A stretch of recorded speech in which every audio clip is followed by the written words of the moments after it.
आइए आज हम आपको बताते हैं कि हिंदू धर्म ग्रंथ है गरुड़ पुराण के अनुसार जब किसी व्यक्ति की मृत्यु हो जाती है तो मृत्यु के उपरांत वो व्यक्ति कहाँ जाता है।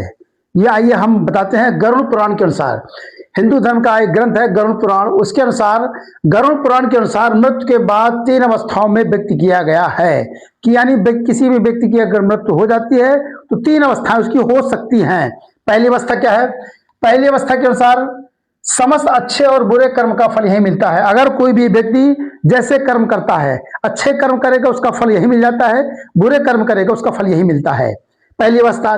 दूसरी अवस्था यह है मृत्यु के उपरांत मनुष्य विभिन्न 84 लाख योनियों में से किसी एक में अपने कर्म के अनुसार जन्म लेता है। दूसरी अवस्था गरुड़ पुराण में यह व्यक्त की गई है कि व्यक्ति अपने कर्म के अनुसार जो 84 लाख योनियां होती है वो किसी भी योनि में प्रवेश कर सकता है। तीसरी अवस्था यह है मनुष्य अपने कर्म के अनुसार स्वर्ग में या नरक में जाता है। मनुष्य जैसा कर्म करेगा, अच्छे कर्म करेगा तो स्वर्ग की उसको प्राप्त होगी, बुरे कर्म करेगा तो उसको नरक की प्राप्ति होगी। ये 3 अवस्थाओं में व्यक्त किया गया है मृत्यु के अनुसार। इसी प्रकार मुस्लिम धर्म के अनुसार सिर्फ तीसरी अवस्था व्यक्त की है कि मनुष्य अपने कर्म के अनुसार स्वर्ग या नरक में जाएगा। बाकी दोनों अवस्थाएं मुस्लिम धर्म में नहीं है कि वो 84 लाख योनि में जाएगा या फिर अच्छे बुरे कर्म का फल यही मिल जाता है। तीसरी आपको कृष्ण धर्म के अनुसार भी मनुष्य अपने कर्म के अनुसार स्वर्ग या नरक में जाएगा।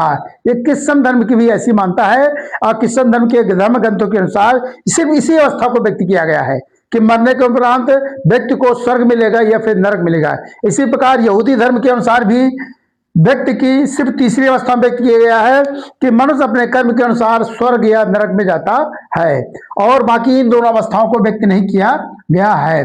तो लगभग सभी धर्मों के अनुसार ये निश्चित होता है कि व्यक्ति के मरने के बाद ये उसके कर्म के अनुसार ये उसको स्वर्ग की प्राप्त होगी या उसको नरक की प्राप्त होगी। और आपको बता दें गरुड़ पुराण में लगभग 19,000 श्लोक हैं। गरुड़ पुराण में 19,000 श्लोक है और गरुड़ पुराण में मरने के बाद इन तीनों अवस्थाओं के बारे में वर्णन किया गया है। जानकारी कैसी लगी मुझको कमेंट करके जरूर बताइएगा।